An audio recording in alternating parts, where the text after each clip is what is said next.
The drama surrounding Caitlin Clark's rise has turned into something far bigger than a few viral highlights or a handful of record-breaking nights. It has evolved into a full-scale power shift, one that the WNBA never saw coming, even as the warning signs flashed in front of them all season long. What started with fans pointing out the league's quiet, almost hesitant promotion of its biggest draw has now exploded into something undeniable. A player who was supposed to simply elevate viewership has instead become the gravitational center of the entire sport. And every major brand watching from the outside has made the same calculation. Investing in Caitlin Clark delivers a return the WNBA cannot match. That realization has created tension, panic, and a growing fear inside the league office. Because once sponsors start choosing the player over the league, everything the WNBA built becomes fragile. This moment was perfectly illustrated by the way the league handled one of Caitlin's most high-profile crossover events. While she appeared at an LPGA showcase that immediately lit up social media, drew mainstream coverage, and pulled massive engagement from every platform, the WNBA said nothing. No acknowledgement. No repost. No attempt to attach themselves to the moment. And fans noticed instantly. The people who had spent an entire season pointing out how the league minimized Caitlin's accomplishments, how it downplayed her impact, how it treated her more like a distraction than a generational asset, suddenly had undeniable proof. When Caitlin was trending worldwide, when every media outlet was covering her appearance, when the public was handing the league a free wave of attention, the WNBA simply stood still. That silence revealed something deeper than oversight. It revealed fear. While other sports capitalized effortlessly, building events around her, highlighting her presence, placing their biggest names next to her for maximum exposure, the WNBA seemed almost allergic to acknowledging her influence. The LPGA showcased her like a centerpiece because they understood exactly what she represented. A rising superstar whose name alone draws a global audience. They created a polished broadcast, marketed it as a special event, paired her with top talent, and treated her involvement like a gift to the sport. Meanwhile, the league she actually plays in looked the other way. This disconnect is what opened the door for sponsors to shift their strategy. They realized the WNBA would not fully embrace its most valuable athlete, so they made the decision themselves. Brand campaigns moved from league-wide messaging to Caitlin-centric storytelling. Billboards began featuring her without the team logo.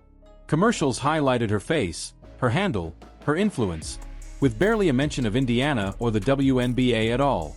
What used to be subtle branding decisions have now turned into unmistakable announcements. The sponsors are choosing Caitlin over the league. Inside the offices of the biggest sports executives in the world, that shift feels like a nightmare unfolding in real time. Imagine being Adam Silver as report after report lands on your desk, each one detailing how another sponsor wants exclusivity around Caitlin Clark appearances instead of WNBA coverage. Imagine the conversations where brands push for guaranteed Caitlin primetime games, lock in deals tied only to her, and request her involvement in standalone campaigns that bypass the league entirely. The checks still come in, but the message underneath them becomes impossible to ignore. The WNBA logo no longer drives value. Caitlin Clark does. That is why insiders call this the tipping point. When one sponsor chooses a player over a league, it's a warning. When 3 or 4 quietly make the same decision, it becomes a verdict. A vote of no confidence in leadership. Owners begin demanding answers. Why is the league's brightest star being shoved into controversies instead of celebrated? Why does every viral moment revolve around a hit, a foul, a feud, a storyline the league cannot control? Why are fans beginning to care more about the player than the product? It all raises a darker question. Has the league itself taught sponsors that it doesn't know how to handle a superstar? As more brands reorient their money around Caitlin, the long-term implications become impossible to ignore. If sponsors follow her wherever she goes, the WNBA's leverage collapses. Games without her risk losing ratings. Expansion plans become financial risks. Teams that depend on league-wide revenue may suddenly find themselves scrambling. Meanwhile, Caitlin's own brand continues to expand with every commercial, every appearance, every highlight. She becomes, quite literally, the standalone product.